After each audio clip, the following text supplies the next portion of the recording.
Hi guys, welcome back Army Kitchen King. Ngasi Army Kitchen King anouba recipe ma pudun laksare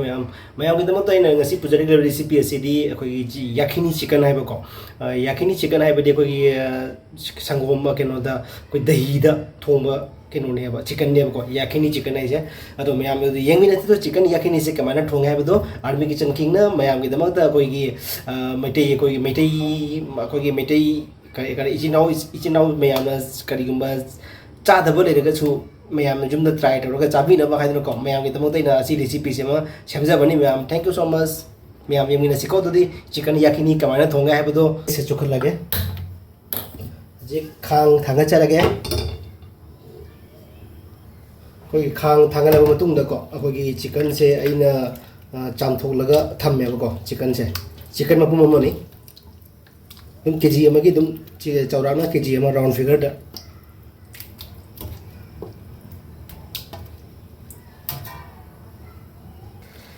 असिगा इसिंग से glass अमा हपचलगे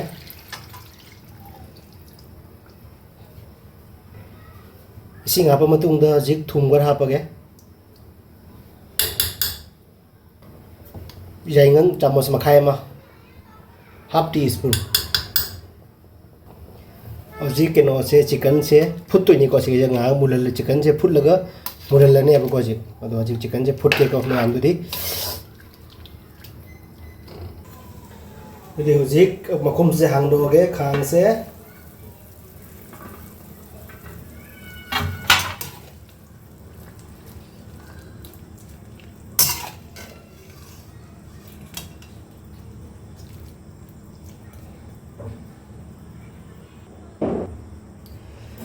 huzik sangom phamba takke ko sangom phamba se grind doge jadi chige chig hapage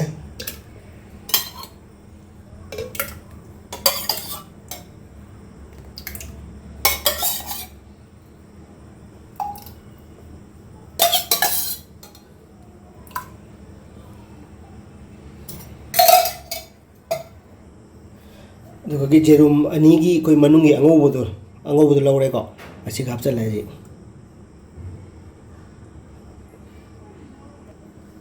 mixie the Koyna कमा करी की तथोइ no हाबेगी मरम नि को होरेन जे मई मथक त खांग the loan no मतम दने कोई संगोम दो कोई फटी दना बायना को फटी बायदी कोई संगोम दो कोई करी हाइतरे इसिंग ग तोंगान संगोम फम ग तोंगान लेबदो अदु माइना लेतेना बगी नि को अदुने वो हिंदी ना ना फटी भाई तारे को फटी देना बा अटो जी तक के बको कर लो ना कोई मशीन तुम ता लो रे फल लाओ ना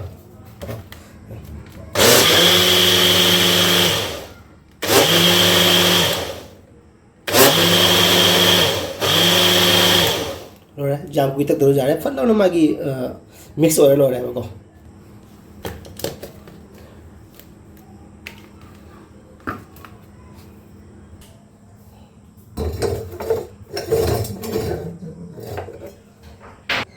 उसे खाना का लगे सिका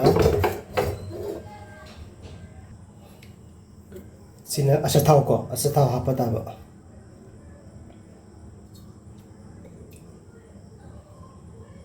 ngसाइगी हजि ngसाइना फुटखिबा जेन दो अदु फ्राई तौदोइने बको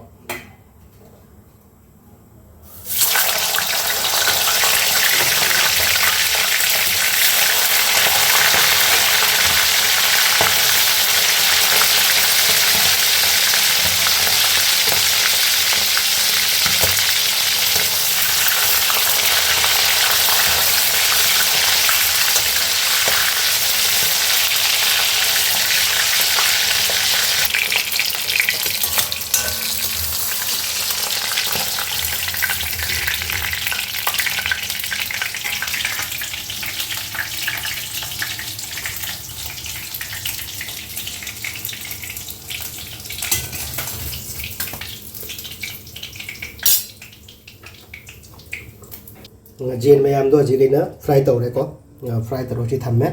हजी कमायना ती मखा ताब कमायना सेमोना है अमुक जिंगनगेबको मखा ताना अखोगी संगोम फमसने करम मतम हापकन है मैम जेनिंग मजा कोई संगोम फमसे कमायना करम मतम हापके मसला मैम से करम मतम हापके है अदुगी एक्साइटेड तो मैम अदु जेंगनजरगे हजी मखा ताबा अदुदी मैम हजी हापचनजरगे दही गा जेरुम गा तखाई गिबदो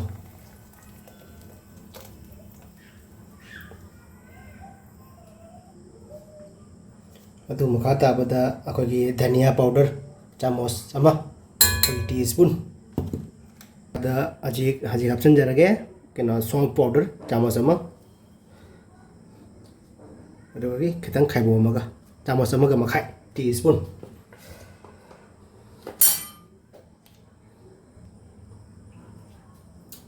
ꯁꯤꯒꯅ ꯑꯩꯈꯣꯏꯒꯤ ꯕꯔꯤ ꯏꯂꯥꯏꯆꯤꯒ ꯑꯗꯩ ꯆꯣꯇꯤ ꯏꯂꯥꯏꯆꯤꯒꯀꯣ ꯑꯩꯈꯣꯏꯒꯤ ꯇꯣꯛꯁꯨꯅ ꯈꯔ ꯈꯔ ꯁꯨꯒꯥꯏꯔꯒ ꯑꯩꯈꯣꯏꯒꯤ ꯁꯨꯒꯥꯏꯔ ꯍꯥꯞꯆꯤꯜꯂꯦꯀꯣ ꯑꯁꯤꯅ ꯗꯥꯜꯆꯤꯅꯤ ꯑꯗꯨꯒꯤ ꯖꯤꯟꯖꯔꯒ ꯒꯥꯔꯂꯤꯛꯀ ꯇꯣꯛꯁꯨꯗ ꯑꯁꯨꯕ ꯀꯣ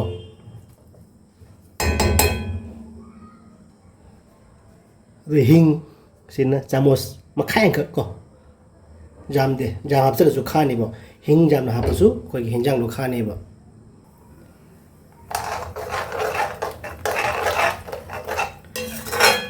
ꯉꯁꯥꯏꯒꯤ ꯑꯩꯅ ꯖꯦꯟ ꯉꯧꯈꯤꯕꯒꯤ ꯊꯥꯎꯗꯣ ꯑꯗꯨꯒ ꯑꯩꯅ ꯍꯥꯞꯄꯤꯅꯦꯕꯀꯣ ꯁꯪꯒꯣꯝ ꯐꯝꯕ ꯁꯦ ꯉꯁꯥꯏꯒꯤ ꯑꯩꯅ ꯉꯧꯈꯤꯕ ꯊꯥꯎꯗꯣ ꯖꯦꯟ ꯉꯧꯈꯤꯕꯒꯤ ꯊꯥꯎꯗꯣ ꯑꯗꯨꯗ ꯍꯥꯞꯄꯅꯦꯕꯀꯣ ꯃꯇꯨ ꯃꯌꯥꯝꯅ ꯀꯩꯒꯨꯝꯕ ꯑꯁꯤꯒ ꯑꯃꯨꯛ ꯍꯥꯎꯅ ꯆꯥꯅꯤꯡꯕ ꯇꯥꯔꯒꯅ ꯕꯇꯔ ꯅꯠꯇ꯭ꯔꯒ ꯘꯤ ꯍꯥꯞꯄꯒꯅ ꯑꯃꯨꯛ ꯍꯦꯟꯅ ꯍꯥꯎꯕ ꯍꯦꯜꯂꯅꯤ ꯑꯗꯣ ꯑꯩꯗꯤ ꯕꯇꯔ ꯘꯤꯗꯣ ꯌꯥꯝꯅ ꯆꯥꯕꯗ ꯌꯥꯗꯕꯅꯤꯅ ꯑꯗꯨꯅ ꯆꯥꯅꯤꯡꯗ꯭ꯔꯦ ꯑꯗꯨꯅ ꯃꯌꯥꯝꯅ ꯀꯩꯒꯨꯝꯕ ꯗꯦꯁꯤ ꯘꯤ ꯕꯇꯔ ꯇꯧꯔꯒ ꯆꯥꯅꯤꯡꯕ ꯑꯣꯏꯔꯒꯗꯤ ꯑꯁꯤꯒꯤꯗꯒ ꯍꯥꯏꯗꯤ 50 ꯒ꯭ꯔꯥꯝꯒꯨꯝꯕ ꯘꯤ ꯅꯠꯇ꯭ꯔꯒ ꯕꯇꯔ ꯍꯥꯞꯆꯤꯜꯂꯒ ꯊꯣꯡꯕ ꯌꯥꯅꯦꯕꯀꯣ ꯑꯗꯨꯒꯤ ꯑꯩꯈꯣꯏꯒꯤ ꯉꯁꯥꯏ ꯗꯍꯤꯁꯦ ꯐꯠꯇꯤꯗꯅꯕꯒꯤ ꯁꯤ ꯉꯥꯏꯍꯥꯛꯁꯦ ꯈꯥꯡꯁꯦ ꯁꯥꯗ꯭ꯔꯤ ꯐꯥꯎꯕꯅꯦ ꯍꯥꯏꯗꯤ ꯁꯤ ꯄꯣꯠꯁꯦ ꯁꯥꯗ꯭ꯔꯤ ꯐꯥꯎꯕ ꯁꯨꯃꯥꯏꯅ ꯑꯣꯠꯄꯤꯕ ꯇꯥꯕ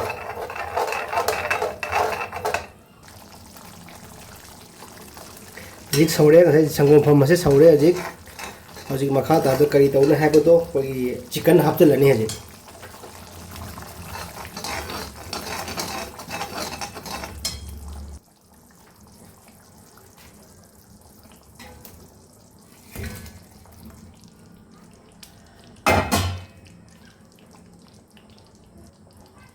ꯑꯗꯨꯒꯤ ꯑꯁꯤꯁꯤꯅ ꯉꯁꯥꯏꯒꯤ ꯑꯩꯅ ꯖꯦꯟ ꯐꯨꯠꯈꯤꯕꯒꯤ ꯃꯍꯤꯗꯣꯀꯣ ꯑꯗꯨꯗꯣ ꯂꯪꯊꯣꯛꯄ ꯌꯥꯗꯦ ꯑꯁꯤꯁꯤꯅꯤꯀꯣ ꯑꯁꯤꯁꯨ ꯍꯥꯞꯇꯣꯔꯤꯃꯤ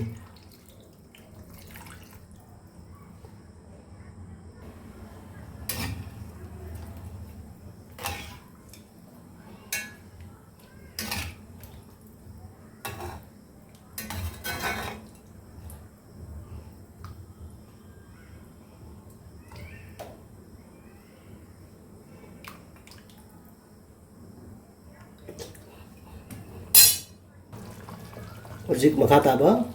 ꯒ꯭ꯔꯤꯟ ꯆꯤꯜꯂꯤ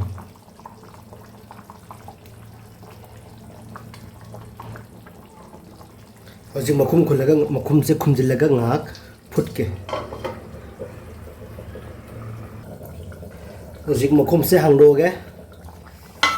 ꯋꯥꯎ ꯐꯖꯔꯦ ꯃꯆꯨꯁꯨ मचूसे में जगह को एकदम काश्मीरी कलर डालेगा एकदम काश्मीरी कलर नहीं को से अखोई की चिकन याखिनी है वैसे अखोई सी से काश्मीरी की एक्चुअली काश्मीरी रेसिपी ने को काश्मीरी की ट्रेडिशनल रेसिपी ने अखोई की तो मैं तो काश्मीरी डिश में आम सो अखोई जुम जुम दा किचन दा जुम हाउरा चाबी रको आई रेसिपी से येंगा के माइना हाउई हाउते दई होरेन कोन मु खंगा लगे मु सिगगी हाना जामना मथौ ताबो इंपोर्टेंट इंग्रेडिएंट अमना को सिदैना जी हापसे दोरिबो से पुदीना कोई हिंगोल लगी हेल्प को पुदीना फ्रेश पुदीना नी अच्छी हापचलनी अच्छी पुदीना के फ्लेवर से अच्छी नहीं बेस्ट अमुक तादो से को चिकन याखनी दा अखोगी करीगुम्बा अखोगी पुदीना हाइनादब मीनदी असिगी रेसिपी से हाइनारोय मरमदी पुदीना हफ्ता बजादब रेसिपी निको मसी से होय करीगुम्बना कनागुबना चानिंग दाय हाइब तारगना हफ्ता सु जाय अतो मागी रेसिपी की मतुंग नदी पुदीना से मथौ ताइको मरमदी असी से कोई मुस्लिम ना चाबा रेसिपी ने को कोई मुस्लिम की रेसिपी ने कोई निथौरो ना चारंबा मुस्लिम ना चारंबा रेसिपी ने को अदना चिकन याखिनी ऐसे तुरी मैम थुम से चेक तौर अमता हारके को थुम से अमतंग आई चेक तौर हारके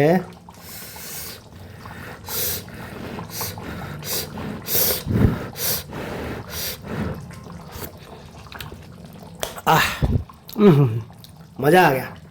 फजना हाव रहा तुरी मैम गैस मुथलगे अजे muthale ko bye bye jen thongba loire hoji chicken yakhini ready to